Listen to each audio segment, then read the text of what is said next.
Hey, good morning. This morning my eyes are filled with moisture, but I took dry eye medicine. My nose is stuffed up, but I took Zyrtec, and I'm delightfully cheerful because I choose happy. I also left my door open and it's kind of noisy in the rest of the house. So give me a second. I'm going to close the door. Want to come with me? Okay, here we go. Did I make you dizzy when I did that? Yeah. There's my grandson. Okay. Door closed. It's just me and you and me in the mirror. Okay, so much for the mirror. Back over where we were.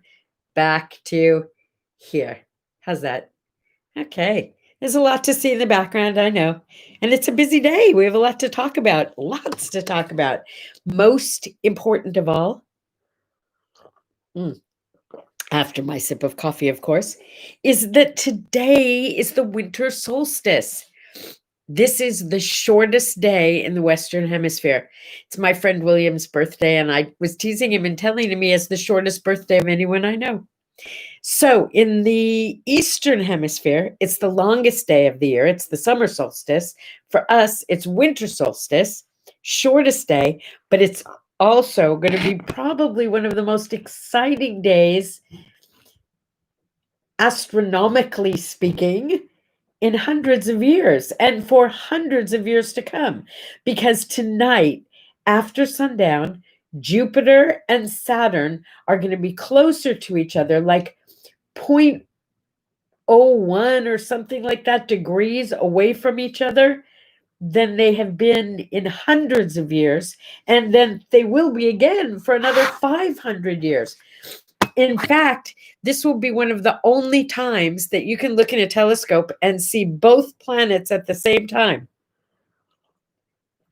It's going to be very exciting, but even better for us unastronomical folks is that if you go out there tonight, and I think it's around 9 o'clock, something like that, wherever you are, maybe it's right after sundown if you're on the East Coast. Check. I'll give you a place to check, but you literally will be able to see them with the naked eye. And when they come that close together, they form a Christmas star. Yeah, apparently brighter than the Star of Bethlehem. When you look at the two planets together, between them, there will be this amazing bright star. What a way to start the season, huh? I mean, I know we're in the season, but like really give it a kick. You want to go to, hang on, where is it? Dun, dun, dun. Oh, and you're going to look to the southwest. And if you want more details on how to do this, go to astronomy.com/news. That's it. Astronomy.com/news. Astronomy.com-news. I will be out there. So I'll see you out there, I guess. It's crossword puzzle day. Are you a crossword puzzle person? Personally, I am Sudoku pretty much every day. I really think it's great for keeping your brain working. I like Sudoku. I like Candy Crush. Played cribbage last night. That was fun. But I'm a game player. I like word games. I'll play pretty much any word game. Yeah. I used to be able to win. Now my daughter has taken the title. And I've gladly given it to her. I'm proud of her. It's Phileas Fogg Make a Wager Day. And I was very interested to find out that in Around the World in 80 Days, Jules Verne's book, it was starring Cantinflas, David Niven. Anyway, the guy in Around the World in 80 Days, I thought his name was Phineas Fogg. It's Phileas Fogg. Phil, Phileas Fogg. And today is Make a Phileas Fogg Wager Day. He bet 20,000 pounds, which is the equivalent of about over $2 million right now, that he could go around the world in his balloon in 80 days. Duh. So today is the day that we remember him. He was such a big deal that in France they actually made a whole day of making that kind of a crazy I can do it bet. So happy Phileas Fogg Make a Wager Day. It's also flashlight day. I love flashlights. You could pretty much be in any room of a house I live in and find a flashlight. I have this one that is my absolute favorite. It was expensive, but it was worth it because it's only about this big, and it's magnetic, so you can like put it on something so your hand's free. And it is the strongest magnification light, mag light, whatever it is. It's awesome, but I can't find it. I haven't unpacked it yet. I'm still looking for it. I want to find it. I love that. I love that flashlight. Happy flashlight day. Ta-da. Do you remember when you were a kid and you would build a fort and you'd put up the blankets and the sheets over the card table and the chairs and the couch, and then you'd get your flashlight out and you'd read your book by flashlight. Oh yeah, let's hear it for flashlights. They deserve their own day. Happy flashlight day. It's also French fried shrimp day. It kind of makes you want a shrimp taco, doesn't it? I mean, but that's tomorrow's Taco Tuesday. But maybe you could fry up the shrimp today and save them for Taco Tuesday tomorrow. But in case you're wondering, what can I make for dinner tonight?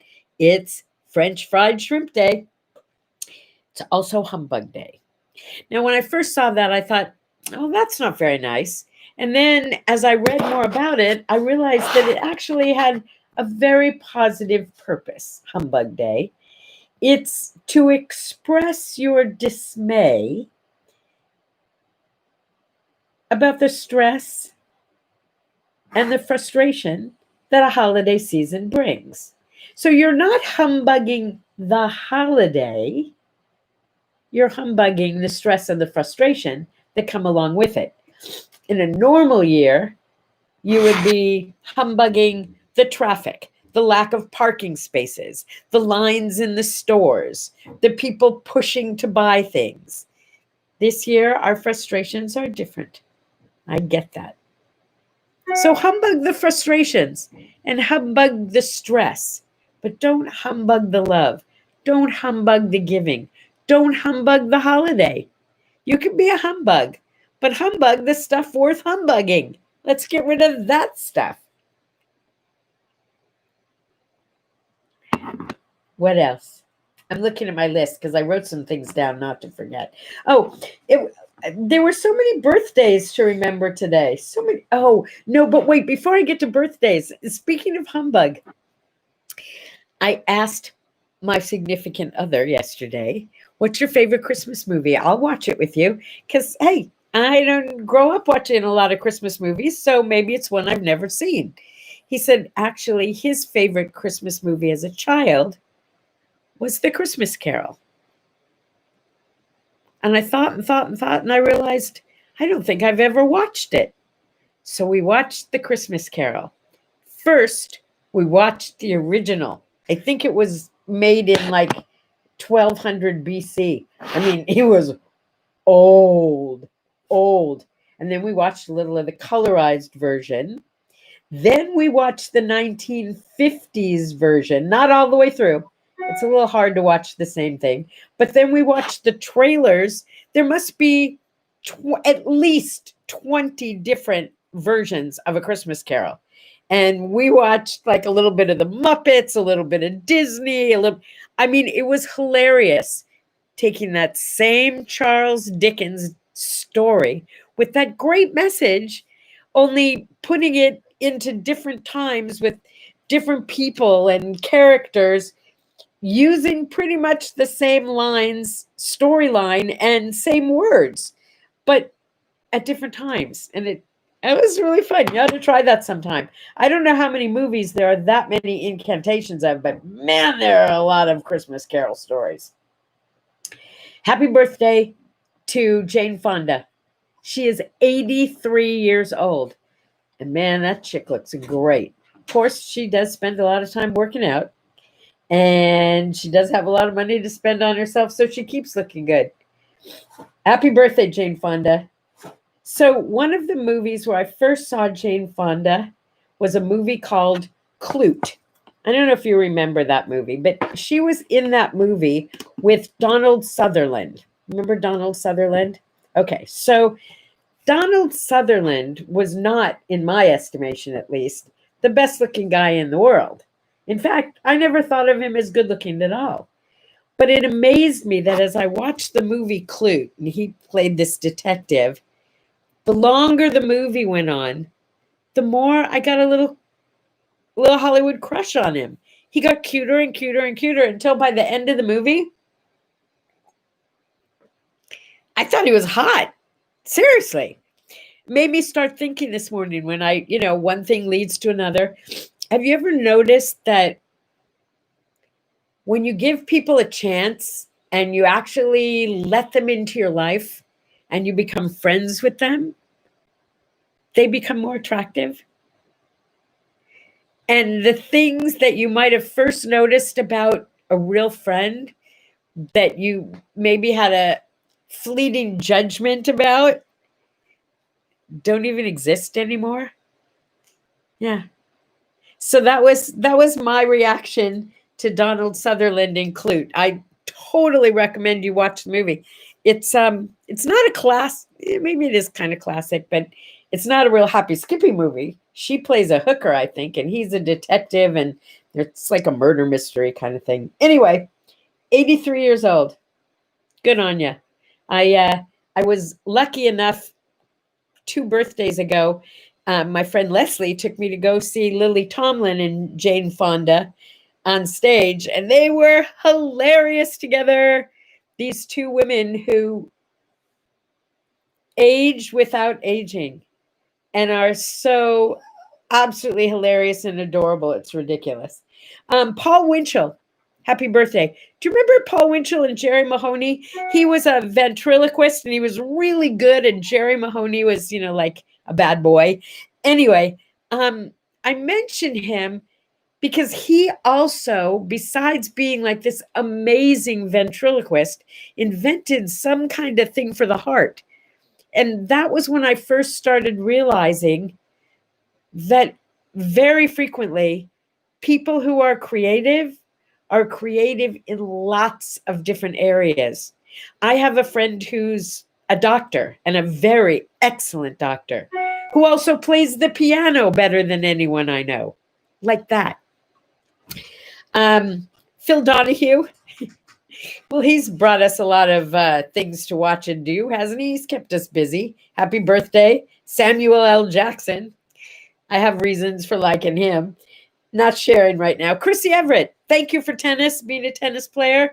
I get to play all the time. And Ray Romano. Everybody Loves Raymond. I don't know if that was your favorite show. Wasn't mine. In fact, I only watched it a couple of times, but I remember how delighted I was when the first time I was flipping channels and I came to Everybody Loves Raymond. There was my best friend from high school, Lolo, with a guest starring role on the show. It was I love when that happens. She's an actress and she's was everywhere. And I would just change the channel and see my friend in a different role. And that's how I remember Ray Romano and Everybody Loves Raymond. So it's Monday. I'm going to go with the plan that today is going to be the start of a special, wonderful week for all of us, because it's coming this week. Yeah. I have my Christmas flowers all done. I am not settling. My week is going to be fabulous, but it can't be fabulous without sending out my love to those of you who have COVID or who have a loved one who has COVID. Take care of you. I wish there was more I could do or more I could say, but for the rest of us, if you want to see your families next year, this Christmas may not be the time to see them. Stay safe, my friends. Get ready for a Christmas unlike any other. Make it a Christmas of love and health. I love you. See ya.